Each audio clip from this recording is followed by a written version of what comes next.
Bonjour à tous, alors aujourd'hui on s'intéresse donc au concours d'intégration de Berkeley, l'Université de Californie, avec ici donc l'épreuve finale, l'intégrale ici de -1, une expression avec des choses assez étranges, donc on va regarder ça.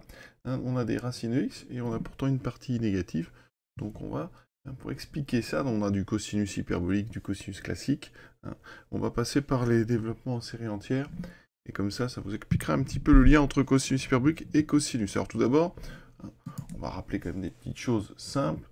C'est que si on prend donc quel que soit donc x, donc ici appartenant à R, on sait que le cosinus de x, on pourrait considérer que donc c'est exponentielle x plus exponentielle moins x sur 2. Ça c'est les formules de R, tout le monde les connaît. Pour le cosinus hyperbolique, on note parfois CH en France, donc ici cos sinus hyperbolique, je vais le noter comme ça, comme dans le texte. Ça, c'est exponentielle x plus exponentielle moins x sur 2. Vous voyez qu'il y a quand même un lien assez fort, ça ressemble beaucoup. Alors, on va passer par les séries. Donc, développement en série entière, le cosinus, c'est la somme pour k allant de 0 à l'infini. Alors, il faut connaître ces développements. Ça commence donc par, alors je vais vous rappeler le début, le cosinus, c'est une fonction paire. Déjà ici, vous n'avez que des puissances paires, donc on n'a que des x à la puissance 2n. On aura ici un 2n factoriel, et le signe alterne une fois sur 2. Ça veut dire que vous commencez par 1, puis après vous aurez moins x2 sur 2 factoriel, plus x4 sur 4 factoriel. Donc là, j'ai un moins 1 puissance n. Voilà. Ça, c'est le cosinus. Pour le cosinus hyperbolique, eh bien, regardez, ça va donner la chose suivante. Ça fait cosinus, pardon, somme de k égale 0 à l'infini, et vous avez juste moins 1 puissance n qui disparaît. C'est x à la puissance 2n sur 2n factoriel. Vous comprenez que si on prend, par exemple, le cosinus de ix, donc dans l'une ou l'autre des formes, regardez, si je remplace x par x, bien là, ça me fera exponentielle i carré x, donc moins x, plus moins i carré, ça fait exponentielle x sur 2. D'accord? Vous voyez qu'on retrouve en fait le cosinus hyperbolique de x. Donc il y a un lien très fort entre les deux. Alors avec les séries entières, ben, vous voyez, quand je remplace x par x, j'ai un i carré qui apparaît, avec un, vous voyez, j'ai un i à la puissance 2n, donc ça me fait un i carré à la puissance n, donc un moins 1 puissance n qui va supprimer ce moins 1 puissance n, donc je passe d'une série à l'autre en remplaçant x par ix. Si je fais ça dans le cosinus donc hyperbolique, ça me fait du cosinus hyperbolique de x, donc je remplace, vous voyez, donc ça me fait ex plus e moins x sur 2. Et donc vous voyez que quand je mets ici le x, eh bien je retrouve aussi donc le cosinus x. Et je n'ai pas précisé, bien sûr, ici, hein, tout ça, c'est pour tout x appartenant à R, les séries entières, évidemment, aussi. Donc, comment on va traiter notre problème? Alors nous, vous voyez, ce qui était un petit peu surprenant, c'est ce racine de x. Donc là, quand on regarde les séries, eh bien, on va pouvoir mettre un racine de x, parce qu'on a x2 à chaque fois. Donc ça veut dire qu'on peut considérer que le cosinus de racine de x, hein, quel que soit x, ça va être la somme pour k allant de 0 à l'infini, des moins 1 puissance n, et comme j'ai ici un x carré puissance n, ça me fera du x ici, puissance n. D'accord? Et donc sur 2n, factoriel est pareil, pour mon cosinus hyperbolique de racine de x, eh bien ça sera la somme de k égale 0 à l'infini, des moins 1 puissance n, pardon, il n'y a plus le moins 1 puissance n, donc des x puissance n sur 2n factoriel. Voilà. Et donc on va pouvoir revenir. Ça, qu'est-ce que ça? Ça nous revient à quoi? Eh bien ici, vous voyez, ça veut dire que si x est positif, il va y avoir deux cas. Donc si x est positif, bien là, pas de problème, hein. Ça fera le cosinus donc de racine de x. Voilà. Et si x est négatif, on va pouvoir remplacer ça, parce que si x est négatif, vous avez un moins qu'on peut sortir, vous voyez, ça va enlever ce moins 1 puissance n, et donc on retrouvera eh bien, le cosinus hyperbolique de racine de moins x. Et comme ça prend du sens, vous voyez. On a ici un x négatif, donc racine de x, elle est parfaitement définie. Ici, donc si on remplace x par moins x, eh bien vous aurez, si x est positif, évidemment, c'est le classique cosinus hyperbolique de racine de x. Et si x est négatif, eh bien on a un moins 1 puissance n qui sort, on retrouve le cosinus de racine de x. Et là, de racine de moins x.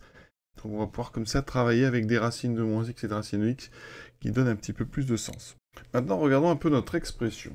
Alors, vous avez ici une racine de 1 moins x2. Alors, des choses auxquelles on peut penser, c'est que l'intégrale de moins 1 de racine de 1 moins x2 dx, ça on connaît. Pour représenter racine 1 moins x2 sur moins 1, ça fait en fait une courbe qui décrit l'arc de cercle supérieur.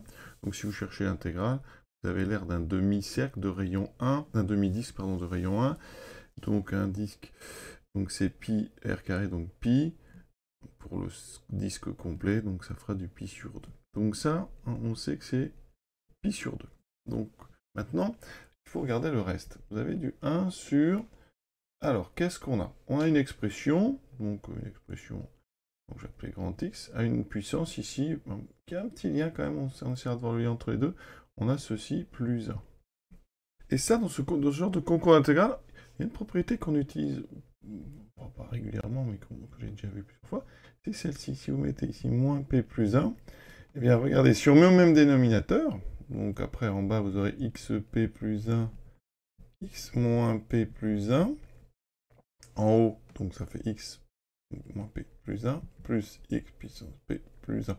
Et regardez, si je développe le dénominateur, xp fois x puissance moins p, ça fait x puissance 0. Et oui, x puissance 0, et bien ça fera 1. Plus xp, plus x moins p, plus 1. C'est exactement ce qu'on avait au-dessus. Oui. Donc en fait, le rapport des deux vaut 1. Donc on a comme ça une petite propriété. 1 sur x puissance p plus 1 plus 1 sur x puissance moins p plus 1, ça vaut 1. On revient donc à notre intégrale. Et je vais la couper en deux, de moins 1 à 0, de 0 à 1. Donc, premièrement, je commence de moins 1 à 0. Alors, on a cette racine de 1 moins x2, on verra bien ce qu'on en fait. Et ici en bas, donc vous allez avoir cette partie. Cosinus hyperbolique de racine de x, plus cosinus de racine de x. Le tout avec un exposant, donc cos h racine de x moins cos racine de x, plus 1. Et on va faire un champ de variable. Et on va voir qu'en faisant ce champ de variable, on va revenir à quelque chose qui nous intéresse, mais de 0 à 1. Donc, on va prendre u égale, donc, moins t. Alors ça, c'est étrange, hein, parce qu'il fait moins t moins x, ce qui est des bêtises. Alors ça, c'est bizarre, parce qu'on a toujours cette racine de x avec x négatif. Bon, on a expliqué ça avec le cosinus de racine de x, etc. Donc, c'est vraiment des petites astuces, hein, on va dire. Mais regardez, si on fait ça, donc, ça veut dire du égale moins dx, donc j'aurai l'intégrale ici, donc de 1 à 0, racine de 1 moins u2, donc ça ne change pas, et on va avoir donc cosinus hyperbolique de racine de moins x, donc ça c'est étrange, hein, vraiment, donc c'est pas dx, pardon, c'est du u, racine de moins u, ici cosinus de racine de moins u, et l'exposant cosinus hyperbolique de racine de moins u, moins cosinus de racine de moins u. Et on a ici du moins du, donc il y a un moins qui va me permettre d'inverser donc les deux bornes. Donc on a ici 0 à 1.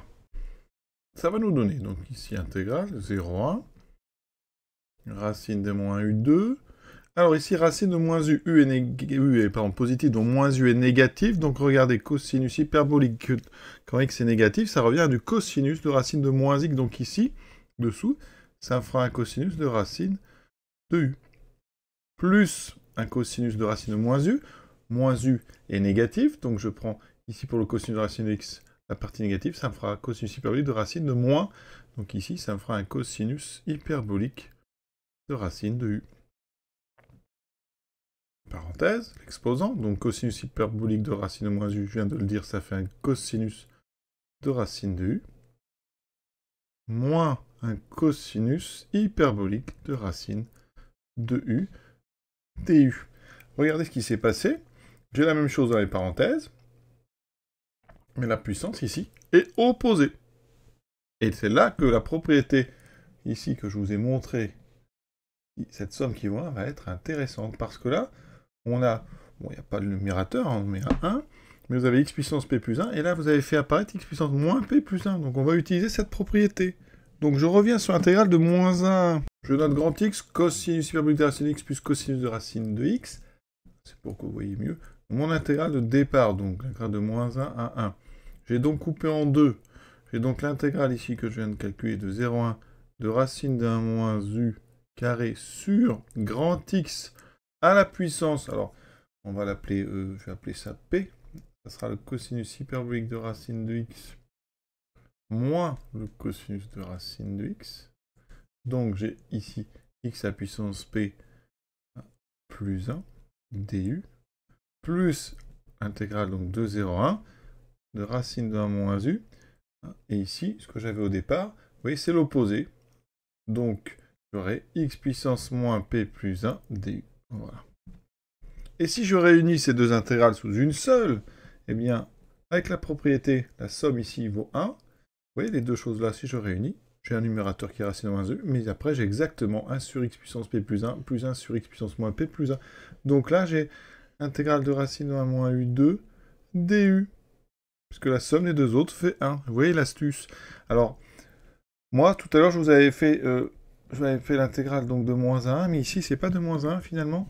C'est intégrale de 0,1, mais racine 1 moins u carré, c'est toujours mon demi-cercle, mais ici, je le prends que sur 0,1. Donc, ça veut dire que l'air sera un quart d'air du cercle de rayon 1. Ça sera donc pas le pi carré, mais le pi sur 2, ça sera le pi sur 4.